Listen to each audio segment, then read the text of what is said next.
పెడుతూ ఉన్నాడు. ఆ భార్యకి చింత, అసలు నా చేతి వంట నా భర్తకి ఎప్పుడు నచ్చుద్ది, ఒక్క రోజైనా ఇవాళ వంట బాగా చేసావని చెప్పి నన్ను పొగడ్డేంటి అని చెప్పి ఆ భార్య బాధపడుతూ ఉంది. ఒకరోజు ఈ కోటీశ్వరుడి పరిస్థితి తారుమారైపోయింది. అమీర్ కాస్త గరీబ్ అయిపోయినాడు.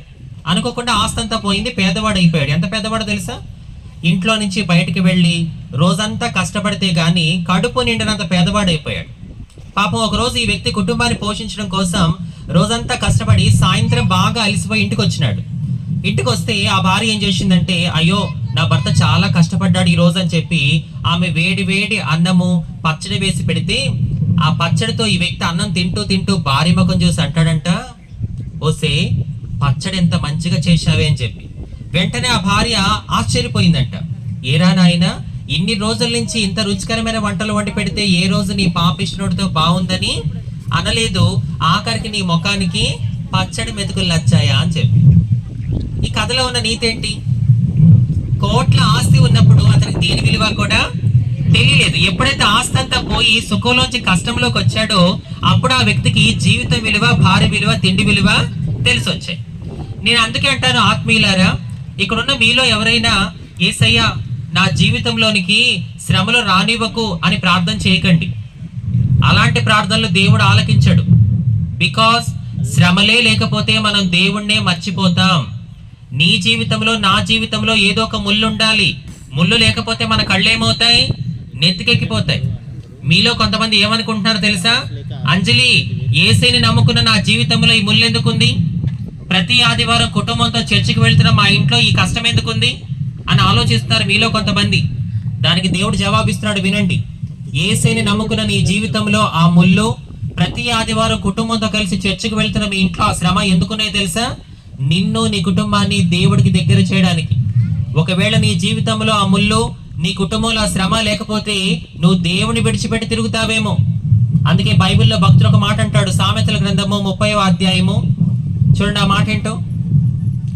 సామెతల గ్రంథము 30వ అధ్యాయము 9వ వచనం.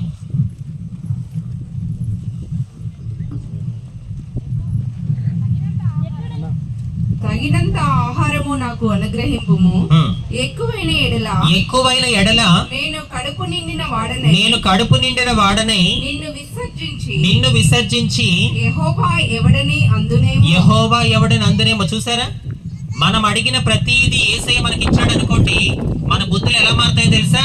యేసయ్య ఎవరు నువ్వు అనే రకాలం మనం. అందుకే మన జీవితంలో దేవుడు కొన్ని కష్టాల్ని, కొన్ని శ్రమల్ని ఉంచి ఆయనకి దగ్గరగా పెట్టుకున్నాడు. ఒక ప్రశ్న, అంజలి, యేసయ్యకి దగ్గరగా ఉంటూ నా జీవితంలో ఎన్ని శ్రమలున్నా పర్వాలేదు అన్నవాళ్ళు హల్లెలూయా చెప్పండి. మనస్ఫూర్తిగా రాలేదు. నారు పోసిన వాడికి నీరు పోయడం తెలీదా? నిన్ను శ్రమల్లో ఉంచిన దేవుడికి నేను ఎప్పుడు సంతోష పెట్టాలో తెలీదా? తెలుస్తుంది. అప్పటి వరకు నువ్వు ఎదురు చూస్తూ ఉండాలి. ఒక నిజం చెప్పనా, ఇక్కడ కూర్చున్న మనం అందరము కూడా ఏదో ఒక శ్రమ వచ్చినప్పుడే దేవుడికి దగ్గరైన వాళ్ళం. అవునా కాదా? సుఖంగా సంతోషంగా ఉన్నప్పుడు నువ్వు నేను ఎప్పుడు రావాలి దేవుడి దగ్గరికి? ఒకసారి మీరందరూ మీ గతంలోకి వెళ్ళండి. నువ్వు యేసు ప్రభుని ఎలా నమ్ముకున్నావు? చర్చికి రావడం నువ్వు ఎదలా మొదలు పెట్టావు? నువ్వు యేసుని ఎలా తెలుసుకున్నావు అని ఆలోచించు. ఏదో ఒక కష్టం, బాధ, ఇబ్బంది, రోగం వచ్చినప్పుడే మనం అందరము కూడా దేవుడికి దగ్గరైన వాళ్ళం. ఒక్క మాటలో చెప్పాలి అంటే, యేసయ్య దగ్గరికి రావాలి అంటే జబ్బైనా రావాలి, డబ్బైనా పోవాలి. అవునంటారా కాదంటారా? యేసయ్య దగ్గరికి రావాలి అంటే జబ్బైనా రావాలి, డబ్బైనా పోవాలి. ఏదో ఒకటి జరిగితే తప్ప మన మాట వినే రకాలమైతే కాదు. నిజానికి ఇక్కడున్న మన అందరికీ కూడా ఒక్కొక్కరికి ఒక్కొక్క శ్రమ ఉంది, ఒక్కొక్క కష్టం ఉంది, ఒక్కొక్క బాధ ఉంది. నా జీవితంలో ఏ కష్టాలు లేవు, ఏ శ్రమలు లేవు అన్నవాళ్ళు చేయి చూపిస్తారా? Anybody here? నో. ప్రతి ఒక్కరికి కూడా ఒక్కొక్కరికి ఒక్కొక్క శ్రమ ఉంది. అయితే ఒక ప్రశ్న, క్రైస్తవులమైన మనకి శ్రమలు వస్తే ఎలా ఉండాలి? ఒకసారి వాక్యం చూద్దాం. రోమిలకు రాసిన పత్రిక. క్రైస్తవులమైన మనకి శ్రమలు వచ్చినా, బాధలు వచ్చినా, కష్టాలు వచ్చినా ఎలా ఉండాలో వాక్యం చెప్తుంది. అలా ఉంటున్నామా లేదా అనేది ఒక్కసారి వాక్యం అనే అర్థంలో మనల్ని మనం పరీక్షించుకుందాం. రోమిలకు రాసిన పత్రిక 12:12.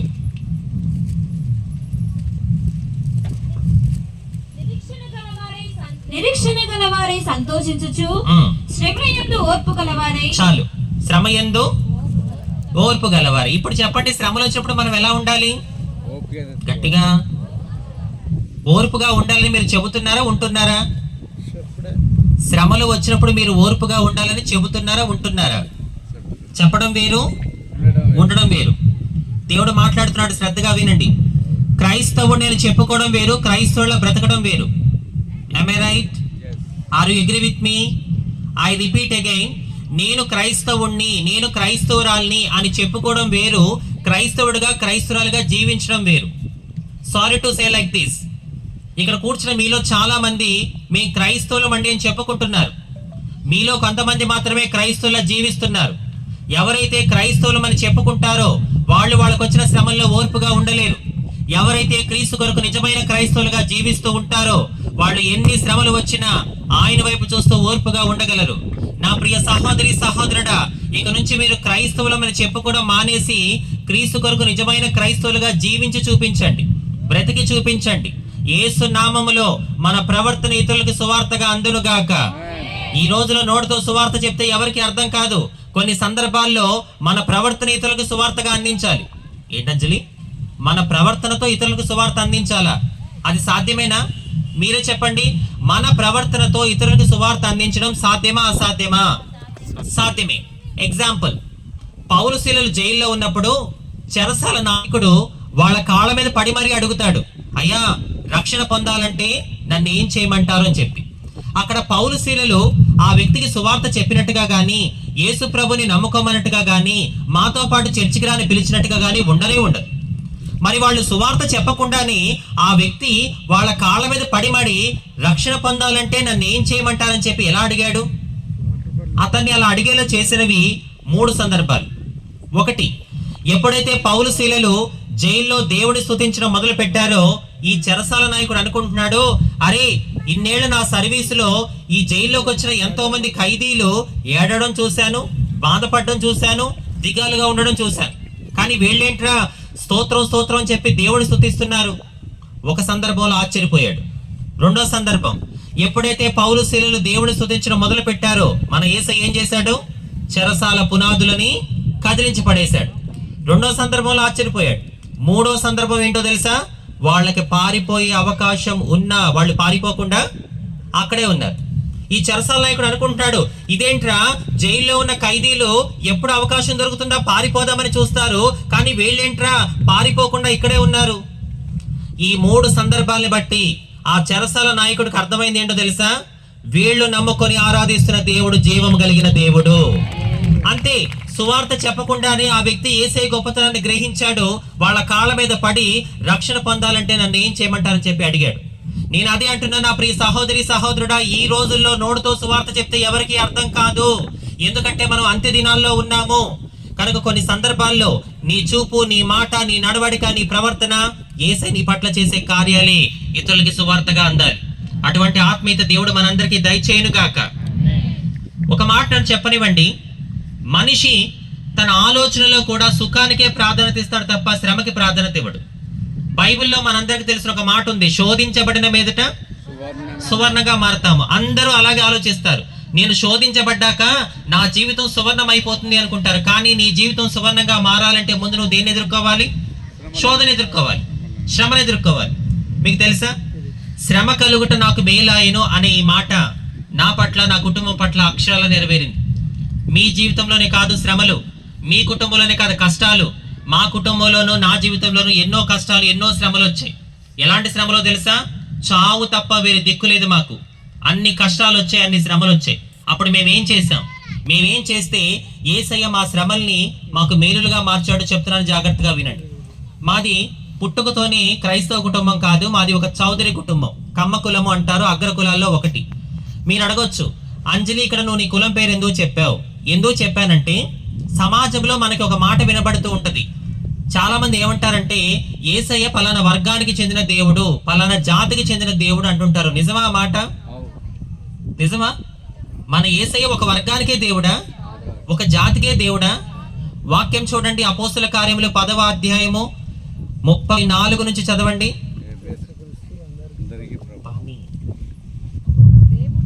34 నుంచి. మైక్ లేదా?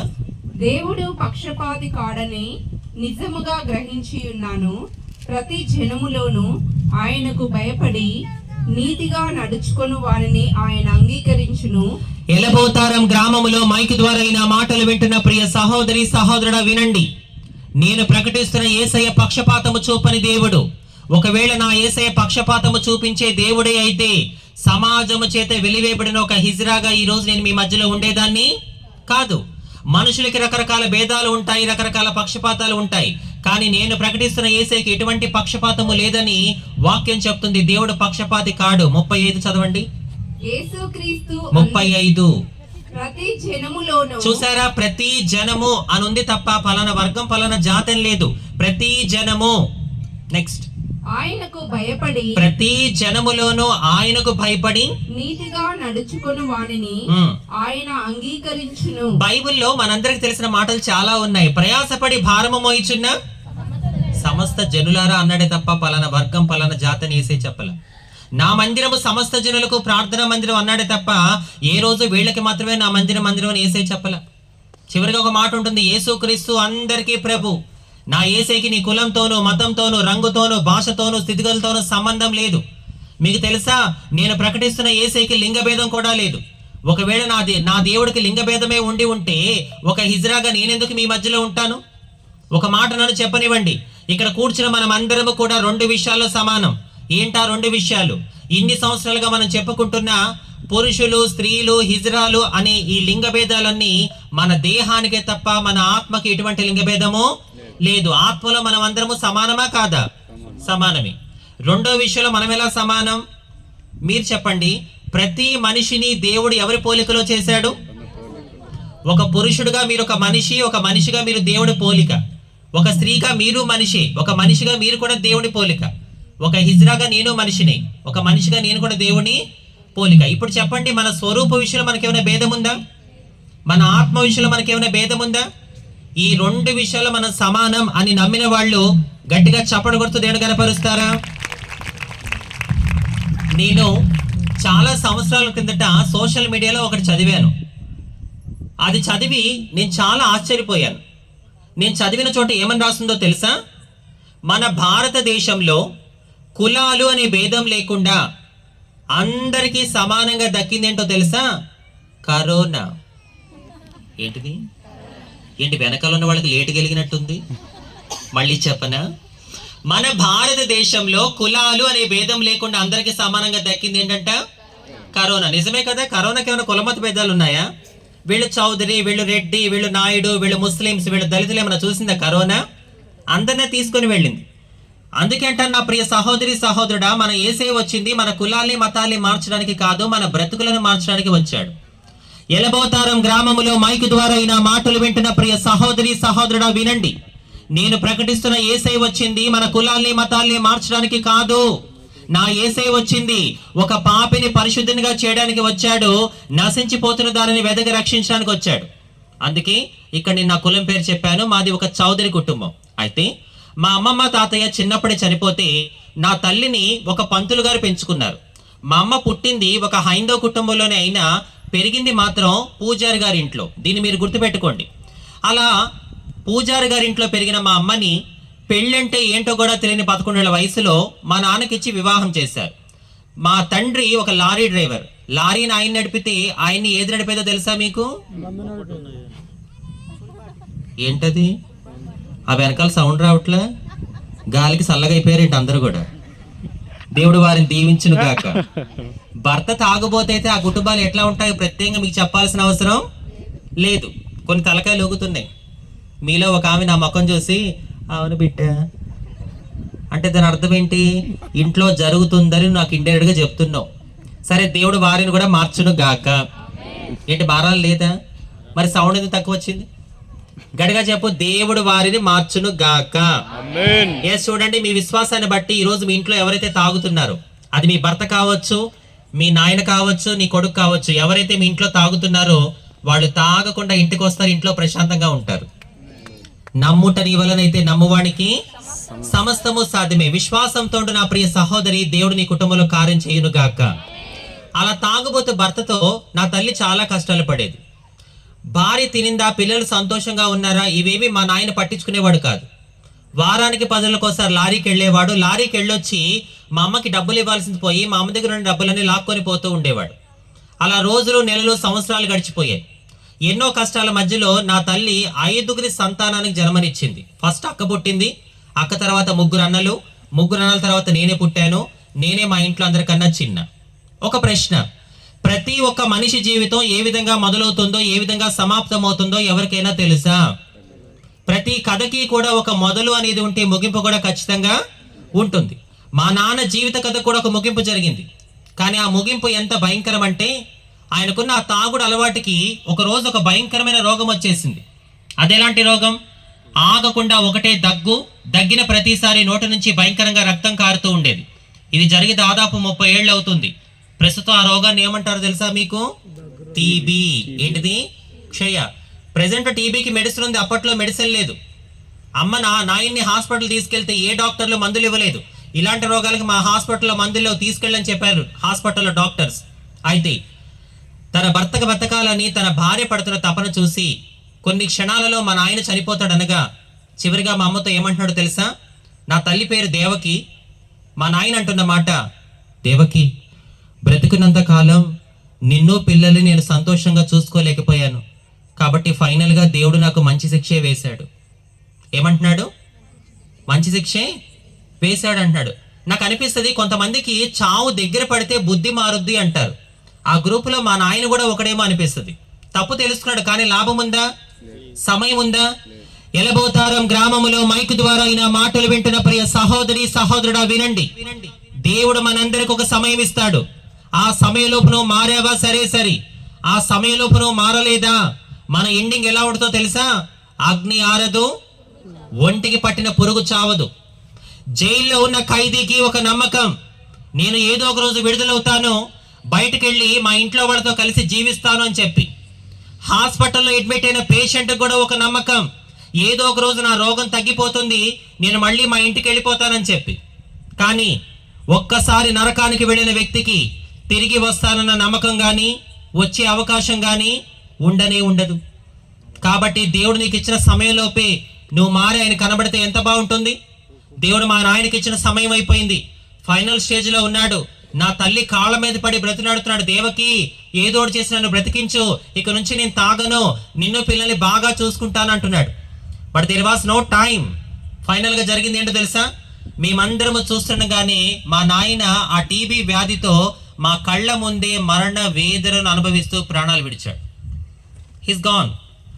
నాయన చనిపోయాడు, కుటుంబ బాధ్యత అమ్మ చేతిలోకి వచ్చింది. అక్క, 3 అన్నలు, నేను, 5 పిల్లల్ని పోషించడం ఒక వితంతువుకి ఎంత కష్టమో అప్పట్లో మీరే ఆలోచించండి. ఈ 5 పిల్లల్ని ఎలా పోషించాలో అర్థం కావట్లేదు. కొన్ని సందర్భాల్లో పూట గడమే కష్టంగా ఉండేది. ఎన్నో కష్టాలు, ఎన్నో బాధలు, చచ్చిపోతే బాగుంటుంది కదా అనుకున్న సందర్భాలు. అలాంటి టైంలో నా తల్లి అనుకుంది, ఇక అంతా అయిపోయింది. మా అమ్మ ఎప్పుడైతే అంతా అయిపోయింది అనుకుందో అప్పుడే దేవుడు తన పని మొదలుపెట్టి ఆయన మా ఇంట్లోకి వచ్చాడు. నా ప్రియ సహోదరి సహోదరుడా, నువ్వు ఎప్పుడైతే అంతా అయిపోయింది అనుకుంటున్నావో అప్పుడే దేవుడు తన పని మొదలు పెడతాడు. గుర్తుపెట్టుకో. ఇశ్రాయేలు ప్రజలు ఐగుప్తు బానిసత్వం నుంచి విడిపించబడి వాగ్దాన దేశానికి వెళ్తున్నారు. వాళ్ళు వెళ్తున్నారే కానీ వెనకాల శత్రువులు తరుముతున్నారు. ముందేమో ఎర్ర సముద్రం, ముందుకెళ్దామా సముద్రంలో మునిగి చచ్చిపోతాం, వెనక్కి వెళ్దామా శత్రువులు చంపేస్తారు. అప్పుడు ఇశ్రాయేలీలు ఏమనుకున్నారు తెలుసా? ఇక మన పని అంతా అయిపోయింది. వాళ్ళు ఎప్పుడైతే అంతా అయిపోయింది అనుకున్నారో అప్పుడే దేవుడు తన పని మొదలుపెట్టి తన పిల్లల కోసం ఎర్ర సముద్రాన్ని పాయలుగా చేశాడు. నేను అదే చెప్తున్నా, మీరు ఎప్పుడైతే అంతా అయిపోయింది అనుకుంటున్నారో, నా కుటుంబం పరిస్థితి అంతా అయిపోయింది, నా పిల్లల జీవితం అంతా అయిపోయింది, నా పని అంతా అయిపోయిందని చెప్పి నువ్వు ఎప్పుడైతే అనుకుంటున్నావో that is the right time to God. అదే సరైన సమయం దేవుడికి. అప్పుడే దేవుడు తన పని మొదలు పెడతాడు. భర్తని కోల్పోయి 5 పిల్లలు ఉండి నా తల్లి అనుకుంది, ఇక నా వల్ల కాదు ఈ పిల్లలు పోషించడం, అంతా అయిపోయింది. అప్పుడే యేసయ్య మా కుటుంబంలోనికి వచ్చాడు. ఒక హైందవ కుటుంబంలో పుట్టిన నా తల్లి పెరిగింది ఎక్కడని చెప్పినా? ఒక పూజారి గారి ఇంట్లో అమ్మ పెరిగిందని చెప్పినా కదా. ఎప్పుడైతే పూజారి గారి ఇంట్లో పెరిగిందో అమ్మకి అవే అలవాట్లు. ఊడ్చిన చోటే ఊడుస్తూ ఉంటుంది, శుభ్రంగా ఉండాలి, నీట్గా ఉండాలి. ఒక పంతులు గారి ఇంట్లో ఏ పద్ధతులు ఉంటాయో అవే పద్ధతులు మా ఇంట్లో ఉండేవి. కొన్ని సందర్భాల్లో మా పక్కింటి ఆంటీ వాళ్ళు వచ్చి మా అమ్మని అడుగుతూ ఉండేవారు, దేవకి మీరు చౌదరి కుటుంబం వారా, బ్రాహ్మణ కుటుంబం వారా? అవేం పూజలమ్మా, ఎలుగేవో తెలుగుతానే ఉంటుంది, చేసే పూజలు చేస్తానే ఉంటావు, వారంలో ఏదో ఒక రోజు ఉపవాసం అంటావు. అయితే ఇక్కడ మీరు ఆశ్చర్యపోయే ఒక విషయం చెప్పమంటారా? నా కుటుంబంలో మొదటిగా యేసయ్యని నమ్ముకుంది మా అమ్మే. ఈ మాట వినగానే మీరు ఆశ్చర్యపోవచ్చు. అదేంటి అంజలి, మీ అమ్మ హైందవ కుటుంబంలో పుట్టిందన్నావు, పూజారి గారి ఇంట్లో పెరిగిందన్నావు, ఎన్నో నిష్టగా నియమంగా ఉండేదన్నావు. అలాంటి మీ అమ్మగారు మీ ఇంట్లో యేసు ప్రభుని మొదటగా నమ్ముకున్నారా? ఎస్, మా ఇంట్లో యేసయ్య నమ్మింది ఫస్ట్ అమ్మే, అమ్మ తర్వాత మేమందరం కూడా నమ్ముకున్నాం. అది ఎలా జరిగింది? మేము యేసు ప్రభుని ఎలా నమ్ముకున్నామో చెప్పే ముందు, మేము యేసు ప్రభుని నమ్ముకున్న తర్వాత ఏం జరిగిందో ఒక విషయం చెప్తాను. ఎప్పుడైతే అమ్మ మేమందరం యేసు ప్రభుని నమ్ముకొని చర్చికి వెళ్ళ మొదలు పెట్టామో, మా చుట్టాల్లో చాలా మంది, మా కమ్మ కులంలో చాలా మంది, మీరు ఆ దేవుడిని నమ్ముకున్నారు, తక్కువ కులాల దేవుడిని నమ్ముకున్నారు, మీరు మా ఇళ్ళకి రావద్దు, మేము మీ ఇళ్ళకి రాము, మీరు మాతో మాట్లాడకండి అని చెప్పి మా చుట్టాల్లో చాలా మంది మాతో మాట్లాడడం మానేశారు. అయినా సరే నా తల్లి అనుకుంది, యేసు ప్రభుని నమ్ముకున్న తర్వాత కష్టాలు శ్రమలు వస్తాయి, వచ్చినప్పుడు మనం ఓర్పుగా ఉండాలి అని చెప్పి యేసయ్యని నమ్ముకున్న తర్వాత చుట్టాలు మమ్మల్ని దూరం పెట్టినా నా తల్లి ఓర్పుగా ఉండడం మొదలుపెట్టింది. ఒకరోజు అమ్మ అనుకుంది, పిల్లలు ఎదుగుతున్నారు, వీళ్ళ మంచి చెడు చెయ్యాలి అంటే అయిన వాళ్ళు కావాలి కదా అని చెప్పి, మా అమ్మకి ఒక చెల్లుంది. ఒకరోజు మా అమ్మ మమ్మల్ని తీసుకొని మా పిన్ని వాళ్ళ ఇంటికి వెళ్ళారు. అదే రోజు మా పిన్ని వాళ్ళ కూతురికి పెండ్లి సంబంధం వచ్చింది. ఆ రోజు మా పిన్ని ఏం చేసిందో తెలుసా? మమ్మల్ని డైరెక్ట్గా ఇంట్లోకి పిలవకుండా వాళ్ళ ఇంటికి వెనకదారు ఉంటే ఆ వెనకదారిలో తెచ్చి వంటగదిలో కూర్చోబెట్టి మా పిన్ని మా అమ్మతో అంటుంది, అక్క ఇక్కడే కూర్చో, తెలిసిన వాళ్ళు వచ్చారు, ఒక 5 నిమిషాలు మాట్లాడి పంపిస్తానులే అని చెప్పి కొన్ని గంటల సేపు మా పిన్ని మమ్మల్ని వంటగదిలో కూర్చోబెట్టింది. ఆ రోజు మా పిన్ని ఎందుకు అట్లా చేసింది చెప్పండి? ఒకవేళ మేము దేవుడిని నమ్ముకున్నామనే సందర్భంలో చెప్పాల్సి వస్తే ఆ రోజు వాళ్ళ బిడ్డకు వచ్చిన పెళ్లి సంబంధం ఆగిపోతుందనే ఉద్దేశంతో మా పిన్ని ఆ పని చేసేసరికి మా అమ్మ వంటగదిలో కూర్చొని బోరుని ఏడుస్తుంది. మా అమ్మ ఏడిస్తే మేము తట్టుకోలేము, ఎందుకంటే చిన్నప్పటి నుంచి నాయన లేకపోయినా ఎన్నో కష్టాలు పడి పెంచింది మా తల్లి మమ్మల్ని. ఆ రోజు మా అమ్మ ఏడుస్తుంటే మా అన్నలు ఆ వంటగదిలో ఏడుస్తున్న మా అమ్మని తీసుకొని వచ్చేసారు. ఆ రోజు నుంచి ఈ రోజు వరకు కూడా మేము వాళ్ళ గుమ్మం కూడా తొక్కలేదు. ఇది జరిగి దాదాపు 27 సంవత్సరాలు అవుతుంది. తెలుసా ఎందుకు తొక్కలేదు? నా తల్లి ఒకటే నమ్మింది, నా పిల్లలకు కావాల్సింది బంధువుల ప్రేమ కాదు, నా పిల్లలకు కావాల్సింది యేసయ్య ప్రేమ. ఈ చుట్టాలు బంధువులు కొంతమంది ఎలా ఉంటారో తెలుసా? మనం బాగుంటే మనతో మంచిగా ఉంటారు, మన పరిస్థితి తారుమారైపోతే ఒకళ్ళు కూడా మనకి సహాయం చేయరు. ఒకవేళ నేను మిమ్మల్ని, ఇక్కడున్న మీలో ఎంతమంది చుట్టాల చేతిలో మోసపోయారు చెయ్యొద్దండి. 10 మంది లేపారు ఒకేసారి. దేవుడు మహిమార్థంగా చెప్తున్నమాట, దించేసేయండి. Thank you. దేవుడు మహిమార్థంగా చెప్తున్నమాట. ఎన్నోసార్లు కొన్ని సందర్భాల్లో మా పిన్నికి చీరలు లేకపోతే మా అమ్మ చీరలు కట్టుకొని బ్రతికింది మా పిన్ని. అలాంటిది మేము దేవుడిని నమ్ముకున్నాం అని చెప్పి మమ్మల్ని వంటగదిలో కూర్చోబెట్టింది. ఇవన్నీ నేను మీకు ఎందుకు చెప్తున్నానో తెలుసా? యేసు ప్రభుని నమ్ముకున్నందుకు కులం వెలివేసిన, చుట్టాలు వెలివేసిన, సొంత చెల్లి వంటగదిలో కూర్చోబెట్టిన నా తల్లి మనుషులకి దూరమైంది తప్ప మనిషిని చేసిన దేవుడికి మాత్రం దూరం కాలేదు. చప్పట్లు కొట్టండి యేసయ్యకి గట్టిగా. ఈ రోజులో చాలా మంది యేసు ప్రభుని నమ్ముకున్న తర్వాత చుట్టాలు ఏదో అంటున్నారు, బంధువులు ఏదో అంటున్నారు, ఇరుగు పొరుగు వాళ్ళు ఏదో అంటున్నారు అని చెప్పి కొంతమంది యేసయ్యని విడిచిపెట్టడానికి సిద్ధపడుతున్నారు. గుర్తుపెట్టుకో, మనుషుల మాటలు మరుక్షణమే మారిపోతాయి, కానీ నిన్న నేడు నిరంతరం ఏకరీతిగా ఉండే ప్రేమ ఎవరి ప్రేమ? యేసయ్య ప్రేమ. మాట తప్పడానికి ఆయన మానవుడు కాడు, మనిషిని చేసిన దేవుడు. అయితే మనలో మన మాట, మా అమ్మకి యేసయ్య మీద అంత ప్రేమ ఎలా వచ్చింది? ఒక ప్రశ్న. భర్త చనిపోయి 5 పిల్లలు ఉన్న ఒక విడోకి, ఒక వితంతువుకి చుట్టాల సహకారం కావాలా వద్దా? ఖచ్చితంగా కావాలి. ఆ చుట్టాలేమో యేసు ప్రభుని నమ్ముకున్నందుకు తనని తన పిల్లల్ని దూరం పెట్టేశారు. ఇప్పుడు భర్త లేని 5 పిల్లలు ఉన్న ఆ స్త్రీకి ఒక పెద్ద సవాలు. ఏంటా సవాలు? యేసయ్య కోసం చుట్టాలని వదిలేయాలా, చుట్టాల కోసం యేసయ్యని వదిలేయాలి. అలాంటి సందర్భంలో ఏ స్త్రీ అయినా నాకు భర్త లేడు కాబట్టి చుట్టాలే కావాలంటది. కానీ ఆ రోజు నా తల్లి తీసుకున్న నిర్ణయమే ఈ రోజు నన్ను మీ ముందు నిలబెట్టింది. నా తల్లి చుట్టాలు కాకుండా ఎవరిని కోరుకుంది? యేసయ్యని కోరుకుంది. కాబట్టి తన కడుపున పుట్టిన ఒక హిజ్రానైన నన్ను ఈరోజు దేవుడు ఇంత అద్భుతంగా వాడుకుంటున్నాడు.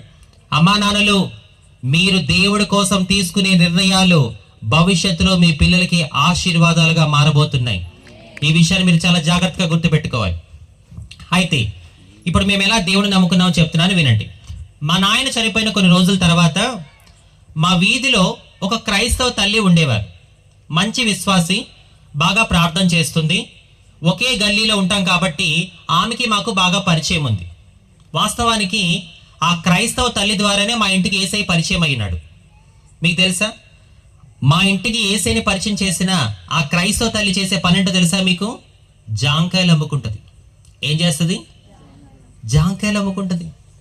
ఒక జాంకాయలు అమ్ముకునే తల్లి ద్వారా ఈరోజు నా కుటుంబం రక్షించబడింది. గొడ్డ చాపట్లో యేసయ్యకి గట్టిగా. ఒక్కసారి మీరే ఆలోచించండి, ఎక్కడ జాంకాయలు అమ్ముకునే ఆ తల్లి, ఎక్కడ దేశ విదేశాల్లో వాడబడుతున్న ఈ పనికిరాని పాత్ర? ఏమాత్రమైన సంబంధం ఉందా? నువ్వు అనుకుంటున్నావేమో, నేను పల్లెటూరులో పుట్టినా, చెట్ల మధ్యలో పొట్ల మధ్యలో పెరిగినా, నాకు చదువు లేదు, అందం లేదు, నన్నే యేసయ్య వాడుకుంటాడులే. ఆ జాంకాయల తల్లిని వాడుకున్న దేవుడు నిన్ను కూడా వాడుకోగల సమర్థుడు. ఒక బెచ్చగత్తె స్థితిని మార్చిన దేవుడు ఈ రాత్రి నీ స్థితిని కూడా మార్చగల సమర్థుడు. విశ్వాసం ఉంటే గట్టిగా చప్పట్లు కొట్టి దేవుడు కనపరచాలి. ఎలబోతారం గ్రామములో మైకు ద్వారా అయిన మాటలు వింటున్న ప్రియ సహోదరి సహోదర వినండి. ఒక బెచ్చగత్తె స్థితిని మార్చిన దేవుడు ఈ రాత్రి నీ స్థితిని, నీ కుటుంబ స్థితిని కూడా మార్చగల సమర్థుడు అనే విషయం నువ్వు గుర్తుపెట్టుకోవాలి. అయితే మనలో మనమాట ఆ జాంకాయలు అమ్ముకునే తల్లి ఆ రోజు మా ఇంటికి సువార్త చెప్తున్నప్పుడు అనుకుందా, నేను ఈ రోజు ఇంట్లో సువార్త చెప్తున్నాను, భవిష్యత్తులో ఈ ఇంట్లో నుంచి ఒక వ్యక్తి ప్రపంచ దేశాలు తిరుగుతూ దేవుడి సేవ చేస్తుంది అని ఆమె ఊహించిందా? ఎక్స్పెక్ట్ చేసిందా? ఆమె చేయాల్సిన పని ఆమె నమ్మకంగా చేసింది. ఆమె జల్లాల్సిన సువార్త విత్తనాలు నమ్మకంగా జల్లింది. ఆ విత్తనాలు ఎక్కడ పడాలో అక్కడ పడి ఫలించి మహావృక్షమై ఈరోజు ఆ కుటుంబంలో నుంచి దేవుడి పనికిరాని పాత్రని ప్రపంచ దేశాల్లో తన సాక్షిగా వాడుకుంటున్నాడు. నా ప్రియ సహోదరి సహోదరుడా, నువ్వు చెప్పే 4 యేసయ్య మాటలు ఏ కుటుంబాన్ని రక్షిస్తాయో, ఏ వ్యక్తిని సేవకుడుగా సేవకురాలుగా మలుస్తాయో మనకి తెలియదు. కాబట్టి సంగమా, ఆత్మీయులారా, సువార్త చెప్పడంలో మీరు ఎప్పుడు కూడా వెనకడుగు వేయకూడదు. మీరు అనుకుంటున్నారేమో, అంజలి సువార్త చెప్పే పని సేవకులది కదా, మనం ఆదివారం చర్చికి వెళ్ళామా, స్తోత్రం స్తోత్రం అని చెప్పి దేవుని స్తుతించామా, వాక్యం విన్నామా, కానుకేసామా, చేతులు దులిపేసుకున్నామా అంటే యేసయ్య ఒప్పుకోడు. ఆయన నిన్ను నన్ను రక్షించింది అనేకుల్ని రక్షిస్తామనే నమ్మకంతో, ఆయన నీ నా పాపాలు క్షమించింది అనేకులు ఆయన క్షమాపణ పొందుకునేలా మనం చేస్తామనే ఉద్దేశంతో, ఏ నమ్మకమైతే ఏ ఉద్దేశం అయితే ఈ రాత్రి దేవుడు నీ మీద పెట్టుకున్నాడో దానికి తగ్గట్టుగా నువ్వు బతుకుతున్నావా? దేవుడు నీతో సూటిగా అడుగుతున్న మాట ఇది. మీకు తెలుసా, ఆనాడు ఆది సంఘం ఆదివార సంఘంగా లేదు. ఆనాడు ఆది సంఘం పండగల సంఘంగా లేదు. మీరు వాక్యంలో చూసుకుంటే ఆది సంఘం ప్రతిరోజు కూడా నూతన ఆత్మని దేవుడి మందిరానికి నడిపిస్తూనే ఉండేవారు. యేసు నామములో మన సంఘాలకి నశించిపోతున్న ఆత్మల మీద దేవుడు భారము ఈ రాత్రి పుట్టించును గాక. విశ్వాసంతో చప్పట్లు కొడుతూ కనపరచండి. ఆ జాంకాయలు అమ్ముకునే తల్లి మా ఇంటికి వచ్చింది. మా నాయన చనిపోయాడు కదా, భర్త లేడు కాబట్టి మా అమ్మని ఓదారుస్తుంది. దేవకి, నీ భర్త చనిపోయినాడు, నీ పిల్లల భవిష్యత్తు బాగుండాలి అంటే నువ్వు ఒక్కసారి చర్చికి రా. చర్చికి వచ్చి దేవుడి పట్ల, ఆయన వాక్యం పట్ల నువ్వు విశ్వాసం ఉంచి నువ్వు గనక యేసు ప్రభువుని నమ్ముకుంటే జరిగే అద్భుతం ఏంటో తెలుసా? నీ జీవితంలో ఎన్ని కష్టాలు వచ్చినా, ఎన్ని శ్రమలు వచ్చినా వాటిని ఎదుర్కొనే ధైర్యం యేసయ్య నీకు ఇస్తాడు అని చెప్పింది. ఏమిస్తాడు యేసయ్య నీకు? పైసల మూటలు ఇస్తాడా? బ్యాంక్ బ్యాలెన్స్లు ఇస్తాడా? చాలా మంది అంటూ ఉంటారు, యేసు ప్రభువుని నమ్ముకుంటే మీకు ఇవొచ్చేస్తే అవొచ్చేస్తే అంటూ ఉంటారు. ఈ మధ్య కొంతమంది చెప్తున్నారు, యేసు ప్రభుని నమ్ముకుంటే మీ జీవితంలో ఏ కష్టమో రాదు, ఏ బాధ అంటున్నారు. అలాంటి మాటలు నమ్మకండి, అదంతా కూడా తప్పుడు బోధ. యేసు ప్రభుని నమ్ముకున్న తర్వాత నీ జీవితంలో ఏ కష్టమో రాదు, ఏ బాధ రాదని ఎవరైనా చెప్తున్నారా? ఆ మాటలు నమ్మొద్దు, అదంతా ఫేక్ గాస్పల్. ఒక మాటను చెప్పనివ్వండి, యేసయ్యని నమ్ముకోకముందు నీ జీవితంలో శ్రమలు ఉంటాయి. యేసు ప్రభుని నమ్ముకున్న తర్వాత కూడా నీ జీవితంలో కష్టాలు ఉంటాయి. నువ్వు అడగొచ్చు, ఏంటంజలి, యేసయ్యని నమ్ముకోకముందు కష్టాలు ఉంటాయా, యేసయ్యని నమ్ముకున్న తర్వాత కూడా కష్టాలు ఉంటాయా? మరి ఏమి లాభం నీ యేసయ్యని నమ్ముకొని? పూర్తిగా విను. యేసయ్యని నమ్ముకోకముందు నీకు కష్టాలు ఉంటాయి కదా, ఆ కష్టాల్లో నీకేం చేయాలో అర్థం కాదు. కానీ యేసయ్యని నమ్ముకున్న తర్వాత కూడా నీకు కష్టాలు వస్తాయి కదా, ఆ కష్టాల్లో నీతో పాటు ఆయన కూడా పోరాడతాడు. యుద్ధము ఆయన జరిగించి గెలుపు నీకు దయచేస్తాడు. ఈ క్లారిటీ మీకు రావాలి. మీలో కొంతమంది ఎందుకు యేసు ప్రభుని నమ్ముకుంటున్నామనే క్లారిటీనే మీకు లేదు. Sorry to say like this, ఇలా చెప్తున్నందుకు క్షమించండి. మీలో కొంతమంది మీ అవసరాలు తీర్చుకోవడం కోసమే మీరు యేసు ప్రభుని నమ్ముకుంటున్నారు. మీరెంతసేపు కూడా యేసయ్యని అవసరాలు తీర్చే దేవుడు, అద్భుతాలు చేసే దేవుడు, ఆర్థికంగా స్థిరపరిచే దేవుడు, ఇలాగే యేసయ్యని చూస్తున్నారు. యేసయ్య మీ అవసరాలు 100% తీరుస్తాడు, అందులో ఏ డౌటు లేదు. కానీ నీ అవసరం తీర్చుకోవడం కోసమే నువ్వు యేసు ప్రభుని నమ్ముకున్నావా? రేపంటే ఒక రోజున నువ్వు అవసరం తీరిపోయిన తర్వాత యేసుకి దూరం అయిపోతావు. ఆత్మీయులారా, జాగ్రత్తగా వినండి. దేవుడి దీవెన మనల్ని దేవుడికి దగ్గర చేయాలి తప్ప దేవుడికి దూరం చేయకూడదు. 10 మంది కుష్ఠరోగులు యేసే స్వస్థపరిచారు. ఎంతమంది వెనకొచ్చారు? ఎంతమంది? మిగతా 9 మందికి ఏం రోగం? దేవుడి దీవెన పొందుకున్న ఆ 9 మంది దేవుడికి ఏమయ్యారు? దూరం అయ్యారు. దేవుడి దీవెన పొందుకున్న ఆ ఒక్కడు దేవుడికి ఏమయ్యాడు? దగ్గర అయ్యాడు. ఆ 9 మందిలా ఉందామా? ఒక్కళ్ళ ఉందామా?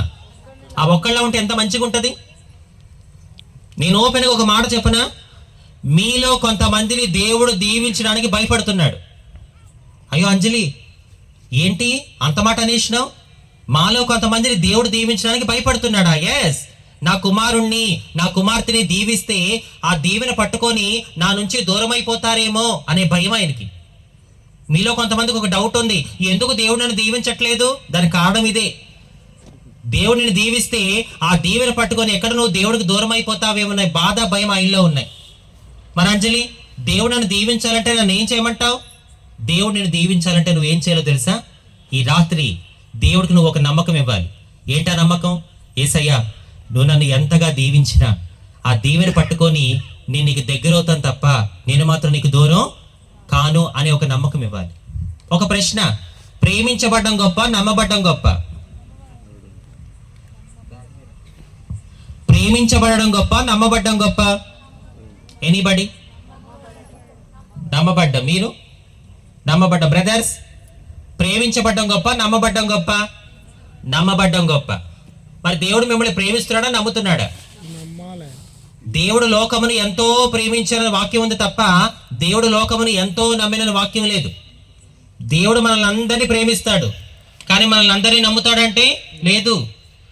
మనలో కొంతమందిని మాత్రమే దేవుడు నమ్ముతాడు. ఆయన నమ్మే గుంపులో నువ్వు నేను ఉంటే ఎంత బాగుంటుందో ఆలోచించు. ఆ జాంకాయలు అమ్ముకునే తల్లి మా అమ్మకు చెప్పిన మాట ఏంటో తెలుసా? దేవకి, నువ్వు గనక యేసు ప్రభుని నమ్ముకుంటే నీ జీవితంలో ఎన్ని కష్టాలు వచ్చినా, ఎన్ని బాధలు వచ్చినా, ఎన్ని శ్రమలు వచ్చినా వాటిని ఎదుర్కొనే ధైర్యం యేసే నీకు ఇస్తాడు. ఆ ధైర్యంతో నువ్వు గనక అంతం వరకు నమ్మకంగా నిలబడ్డావా, తర్వాత నీకు పరలోకం ఇస్తాడని చెప్పింది. ఆ ఒక్క మాట మా అమ్మని పట్టుకుంది. ఒక మాట చాలు ఒక మనిషిని మార్చడానికి 100 మాటలు అవసరం లేదు. ఏంటి? యేసు ప్రభుని నమ్ముకుంటే నా జీవితంలో ఎన్ని కష్టాలు వచ్చినా, ఎన్ని బాధలు వచ్చినా వాటిని ఎదుర్కొనే ధైర్యం యేసే ఇస్తాడా? నాకేమో భర్త లేడు. భర్త లేని స్త్రీ అంటే ఈ సమాజానికి చాలా చులకన. 5 పిల్లలు ఉన్నారు. ఈ పిల్లల్ని ఎలా పోషించాలో నాకు అర్థం కావట్లేదు. ఇలాంటి పరిస్థితుల్లో నా పిల్లల్ని నేను పోషించుకోగలను అన్న ధైర్యమే నాకు కావాలి. ఆ ధైర్యం ఏమో యేసే ఇస్తాడని చెప్పి ఈ జాంకాయలు అమ్ముకునేమో చెప్తుంది. సరేలే, ఇన్ని రోజులు ఇన్ని ప్రయత్నాలు చేశాను కదా, ఒక్కసారి చర్చికి వెళ్తే ఏమవుద్ది అని చెప్పి ఒక సండే ఇలాగే ఫస్ట్ టైం అమ్మ చర్చిలోకి వచ్చి కూర్చుంది. అదే రోజు పాస్టర్ గారు వాక్యం చెప్తున్నారు. పాస్టర్ గారు చెప్పే ప్రతి మాట కూడా ఆమె ప్రస్తుత పరిస్థితికి తగిన విధంగా ఉన్నాయి. ఆశ్చర్యపోతుంది, అరే ఈ వ్యక్తి ఎవరో నాకు తెలియదు, కానీ ఈ వ్యక్తి పలికే ప్రతి మాట కూడా నా జీవితానికి, నా కుటుంబానికి తగ్గట్టుగా ఉన్నాయేంటి? ఏడుస్తుంది. చేసిన పాపాలని ఒప్పుకుంటుంది. యేసయ్యా, నన్ను క్షమించు, నువ్వు ఇంత గొప్పవాడు అని ఇంతవరకు నాకు ఎవరు కూడా చెప్పలేదు. నేను నీ సేవకుడితో నా గురించి ఏమీ చెప్పకుండానే నీ సేవకుడు ముఖాంతరం నుండి నాతో మాట్లాడుతున్నావు. ఈరోజు నీ గొప్పతనం ఏంటో నాకు తెలిసింది. ఇక నుంచి నేను విడిచిపెట్టను, నా పిల్లలతో అంతం వరకు నమ్మకంగా ఉంటానని చెప్పి చర్చికి వెళ్ళిన కొన్ని వారాల్లోనే నా తల్లి లోక రక్షకుడిని తన సొంత రక్షకుడిగా అంగీకరించింది. అలా అమ్మ తర్వాత మేమందరం కూడా మెల్లమెల్లగా క్రీస్తుని అనుసరించడం మొదలు పెట్టాం. శ్రమ కలుగుట నాకు మేలాయను. నా తల్లి క్రీస్తులకు రాకముందు శ్రమలు పడింది, క్రీస్తులకు వచ్చాక కూడా కష్టాలు పడింది. ఆ కష్టాల్లో నా తల్లి మా యేసేని విడిచిపెట్టకుండా ఆమె ఓర్పుగా, ధైర్యంగా ఆ కష్టాల్లో, శ్రమల్లో ఉన్నందున ఇప్పుడు మా ఇంట్లో జరిగిన మేలేంటో తెలుసా మీకు? 1995లో మా అమ్మ బాప్తిసం తీసుకున్నారు. ఇది ఏ సంవత్సరం?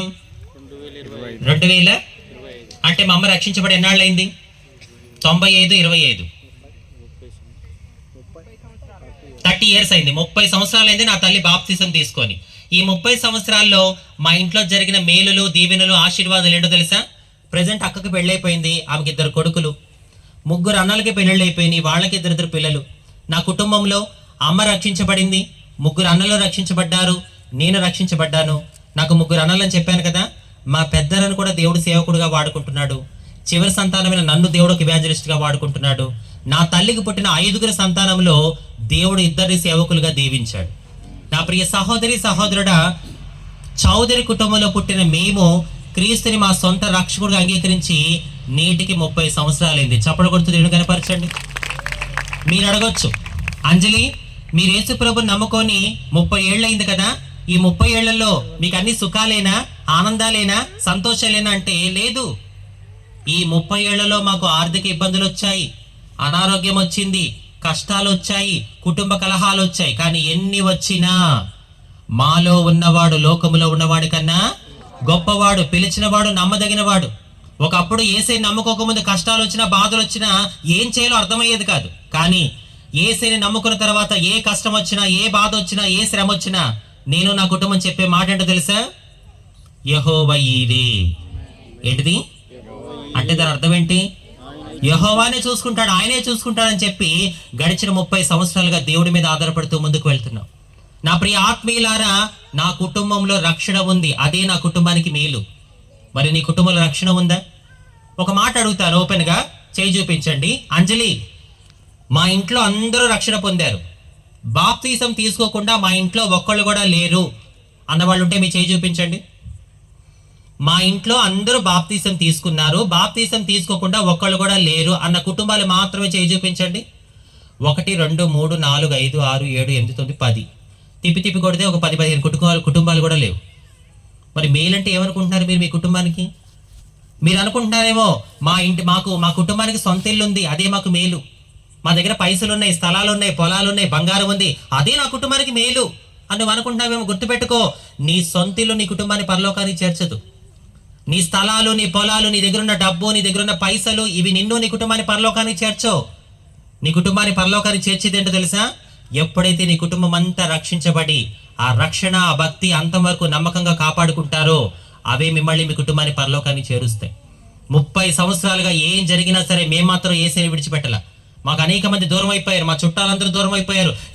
మీరు ఒక అగ్ర కులంలో పుట్టి ఆ తక్కువ కులాలు దేవుడిని నమ్ముకుంటారా అని చెప్పి చుట్టాలందరూ బాగా ఎగతాళి చేశారు. అయినా సరే మేము ఒకటే అనుకున్నాం, మాకు కావాల్సింది యేసయ్య అని చెప్పి 30 సంవత్సరాలుగా అన్నీ ఉన్న దేవుడికి స్తోత్రం, ఏమీ లేకపోయినా దేవుడికి స్తోత్రం అని చెప్పుకుంటూ మేము ముందుకు వెళ్తూ ఉన్నాం. మీరు అనుకుంటున్నారా యేసయ్యని నమ్ముకున్నాను కానీ నా దగ్గర ఏమీ లేదే అనుకుంటున్నావా? ఒక మాట చూపిస్తాను రండి. 1 తిమోతి 6వ అధ్యాయము 6-7 వచనాలు.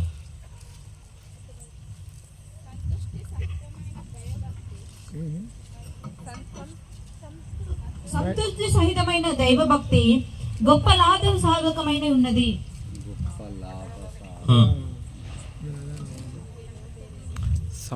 చదువునా? మనం ఈ లోకములోనికి ఏమీయూ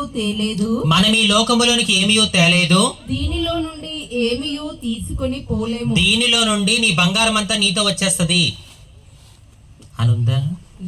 నీ స్థలాలు, నీ పొలాలు నీతో వచ్చేస్తాయి అనుందా? మరి ఏమనుంది? మనం ఈ లోకంలోనికి ఏమీ తేలేదు, దీనిలో నుండి ఒక్క రూపాయి కూడా మన వెంట రాదు. ఆఖరికి నువ్వు పెట్టుకున్న ముక్కు పొల్లతో సహా ఇక్కడ విడిచిపెట్టి వెళ్ళిపోవలసింది. అందుకే ఈ రాత్రి యేసే అడుగుతున్నాడు, ఎలబోతారం గ్రామములో మైక్ ద్వారా నా మాటలు వింటున్న ప్రియ సహోదరి సహోదరుడా, నీకు యేసు కావాలా, కాసు కావాలా? ఏసా కాసా? నాకు నిత్య జీవాన్ని ఇచ్చే యేసే కావాలని నమ్మిన వాళ్ళు 2 చేతులు ఆకాశ వైపు చూపించి బిగ్గరగా చప్పలు కొడుతూ కనపరచండి. నాకు నిత్య జీవాన్ని ఇచ్చే యేసే కావాలని వాళ్ళు మనసారా చప్పలు కొట్టాలి.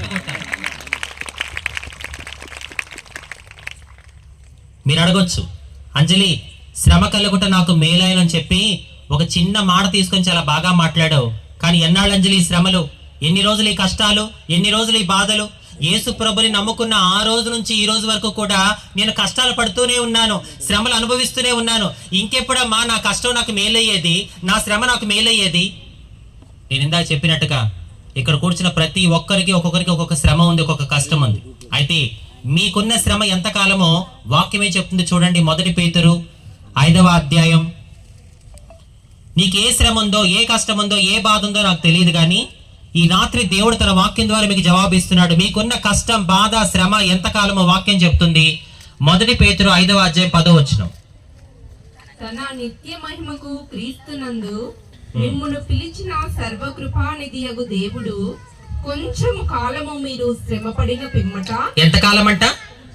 కొంచెం కాలం మీరు శ్రమపడిన పిమ్మట తానే మిమ్మును పూర్ణులనుగా చేసి హ్మ్. స్థిరపరచి బలపరచును. నేను అదే అంటున్నా, ఇక్కడ ఉన్న మీలో ఎవరెవరికి ఏ బాధ ఉందో, ఏ కష్టం ఉందో, ఏ శ్రమ ఉందో నాకు తెలియదు, కానీ ఈ సభలో యేసయ్య మీకు సూటిగా చెప్తున్న మాట, నీకున్న శ్రమ కొంచెం కాలమే.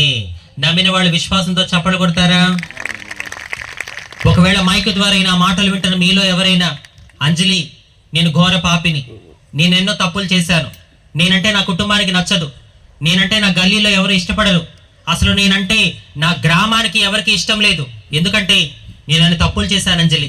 ఇలాంటి తప్పులు చేసిన నాలాంటి వాడిని, నాలాంటి దాన్ని నువ్వు ప్రకటిస్తున్న యేసయ్య ప్రేమిస్తాడా అనే ప్రశ్న మీలో ఎవరైనా నన్ను అడిగితే దానికి నా సమాధానం ఏంటో తెలుసా? ఖచ్చితంగా ప్రేమిస్తాడు. ఎందుకో తెలుసా? నా యేసయ్య వచ్చింది నీతిమంతుల కోసం కాదు, నా యేసయ్య వచ్చింది పరిశుద్ధుల కోసం కాదు, నా యేసయ్య వచ్చింది నాలాంటి నీలాంటి పాపుల కోసమే. ఈరోజు నేను ఇక్కడ ఏదో మైక్ పట్టుకొని మాట్లాడుతున్నాను కదా, ఐఎమ్ సో గ్రేట్ అని చెప్పి నేనేం చెప్పట్లా. నేను కూడా ఒకప్పుడు దేవుడికి వ్యతిరేకంగా జీవించాను. I was a sinner once upon a time, I was a sinner once upon a time. ఒకప్పుడు నేను కూడా దేవుడికి వ్యతిరేకంగా జీవించాను, కానీ ఈరోజు ఈ పాపిని పరిశుద్ధపరిచింది లోక రక్షకుడైన యేసయ్య. ఆయన రక్తమే నన్ను పరిశుద్ధపరిచాయి. ఎప్పుడైతే యేసయ్య నా సొంత రక్షకుడిగా అంగీకరించానో అప్పుడు నాలో నాకే తెలియని ఒక ధైర్యం, ఒక ఉత్సాహం, ఒక సంతోషం. మీకు తెలుసా, నేను గుండెల మీద చేసుకొని చెప్తున్నాను, ఈ క్షణం నేను కన్ను మూసినా మరుక్షణం పరలోకంలో కనుదరుస్తున్న నమ్మకం నాకుంది. ఆ నమ్మకం నాకు ఇచ్చింది ఏంటో తెలుసా? నేను పొందుకున్న రక్షణే. నా ప్రియ సహోదరి, నా ప్రియ సహోదరుడా, ఈ నమ్మకం నీకుందా? ఈ రాత్రి నువ్వు కన్ను మూస్తే ఎటు వెళ్తావు? పాతాళానిక, పరలోకానిక? లోకానికి మరణించిన తర్వాత ఏం జరుగుతుందో ఒక క్లారిటీ లేదు. చాలా మంది ఏమంటారు తెలుసా? చావు అంటే నాకు భయం లేదు, చావుకి నేను భయపడను అంటుంటారు. కానీ ఆ చావు దగ్గరికి రాగానే ఆ వ్యక్తి ఏం ఆలోచిస్తాడో తెలుసా? ఇంకొక రోజు బ్రతికితే బాగుండు, ఒక గంట బతికితే బాగుండు అని చెప్పి ఆ వ్యక్తి తహతహలాడుతూ ఉంటాడు. ఎందుకంటే మరణించిన తర్వాత అంతా అయిపోతుంది, నేను ఎక్కడికి వెళ్తాను, నాకేమవుతుంది అనే ఆలోచనల మధ్యలో ఆ వ్యక్తికి బ్రతకాలని ఆశపడుతుంది. కానీ క్రీస్తుని ఆరాధిస్తున్న క్రైస్తవులుగా మనందరికీ ఉన్న ఫుల్ క్లారిటీ ఏంటో తెలుసా? మనం మరణించినా ఒక రోజు ఖచ్చితంగా తిరిగి లెగుస్తాము. నమ్మిన వాళ్ళు చెప్పండి కూడా యేసయ్యకి. దేవుని ఇల్లైన పరలోకములో మనమందరము కూడా దైవ కుమారులుగా, దైవ కుమార్తెలుగా యుగ యుగాలు ఆయనతో కలిసి జీవిస్తాం. ఈ నిరీక్షణ, ఈ విశ్వాసం క్రైస్తవులుగా మనకి మాత్రమే సాధ్యం. మన అంజలి రక్షణ పొందాలంటే నన్ను ఏం చేయమంటావు? ఎంత డబ్బులు ఖర్చు పెట్టాలి? ఎక్కడికి వెళ్ళాలి? రక్షణ పొందాలంటే నువ్వేం డబ్బులు ఖర్చు పెట్టక్కర్లా, ఎక్కడికి వెళ్ళాల్సిన అవసరం లేదు. ఒకే ఒక మాట బైబిల్లో చూపిస్తాను చివరిగా. ఆ మాట నువ్వు మనస్ఫూర్తిగా నమ్మితే చాలు. రోమీలకు రాసిన పత్రిక, నువ్వు రక్షణ పొందాలంటే ఏం చేయాలో ఒకే ఒక మాట చెప్పించి నేను ముగిస్తాను రండి. రోమీలకు రాసిన పత్రిక 10వ అధ్యాయము 9వ వచనము. అదేమనగా యేసు ప్రభువని నీ నోటితో ఒప్పుకొని దేవుడు మృతులలో నుండి ఆయనను లేపెనని నీ హృదయమందు విశ్వసించిన ఎడల నీవు రక్షింపబడదువు. ఎస్, కొంతమందికి బైబిల్ భాష అర్థం కాదు, మీకు అర్థమయ్యేటట్లు చెప్తాను. నువ్వు రక్షించబడాలంటే ఏం చేయాలో తెలుసా? యేసే దేవుడు కుమారుడు. ఆయన నేను చేసిన పాపాల కోసం ఈ లోకానికి వచ్చి నేను పొందాల్సిన శిక్షను ఆయన పొంది నా కోసం ఆయన కలువరిగిరిలో రక్తపు ముద్దగా మారి మరణించి 3వ రోజు సజీవంగా తిరిగి లేచి నా కోసం ఆయన పరలోకంలో స్థలము సిద్ధపరుస్తున్నాడు అని నువ్వు మనస్ఫూర్తిగా నమ్మగలిగితే నన్ను రక్షించుకున్న దేవుడు నిన్ను కూడా రక్షించుకుంటాడు. యేసయ్య నిన్ను నన్ను రక్షించడానికి వచ్చిన రక్షకుడు. అంజలి, రక్షకుడు ఎవరికి అవసరం? ఒక రోగికి ఒక డాక్టర్ అవసరం ఎంతైతే ఉందో ఒక పాపికి ఒక రక్షకుడు అవసరం కూడా అంతే ఉంది. చప్పట్లు కొడతారా యేసయ్యకి గట్టిగా? ఒక రోగికి ఒక డాక్టర్ అవసరం ఎంతైతే ఉంటుందో ఒక పాపికి ఒక రక్షకుడు అవసరం కూడా అంతే ఉంటుంది. కాబట్టి ఎలబోతారం గ్రామంలో మైక్ ద్వారా అయినా మాటలు వింటున్న ప్రియ సహోదరి సహోదరుడా, ఫైనల్ గా ఒకే ఒక మాట చెప్తాను, జాగ్రత్తగా వినండి. ఈ ఇహలోకంలో మనిషి తనకున్న జ్ఞానాన్ని బట్టి, తనకున్న శక్తిని బట్టి, తనకున్న స్థితిగతులను బట్టి ఆ మనిషికి ఏమన్నా చెప్పుకునే అవకాశం ఉంది. కొంతమంది నేను జ్ఞానిని అంటుంటారు, కొంతమంది నా అంత గొప్పవాడు ఈ లోకంలో ఎవరూ లేరు అంటుంటారు, కొంతమంది అయితే నేనే దేవుణ్ణి అని చెప్పుకునేవారు కూడా ఈ లోకంలో లేకపోలేదు. అయితే ఎవరైనా ఒక వ్యక్తి నేను దేవుణ్ణి అని చెప్పుకుంటున్నాడు అంటే అసలు ఆ వ్యక్తి దేవుడా కాదా అని నిర్ణయించేది ఏది? మీరు చెప్పాలి జవాబు. మళ్ళీ అడుగుతున్నాను, ఎవరైనా ఒక వ్యక్తి నేను దేవుడిని చెప్పుకుంటున్నాడు అంటే అసలు ఆ వ్యక్తి దేవుడా కాదా అని నిర్ధారించేది ఏది? మరణం. ఏంటిది? మరణం. మరణానికి ఉన్న శక్తి ఏంటో తెలుసా? నువ్వు ఎంత గొప్ప అందగాడవైనా అందగత్తెవైనా, మిస్ వరల్డ్, మిస్టర్ వరల్డ్ అంటుంటారు కదా, richest man in the world, ప్రపంచంలో నువ్వు ఎంత గొప్ప అందగాడవైనా అందగత్తెవైనా, ఎంత గొప్ప ధనవంతుడివైనా, ఎంత గొప్ప జ్ఞానివైనా, ఒకరోజు నువ్వు ఖచ్చితంగా మరణానికి తల వంచాల్సింది.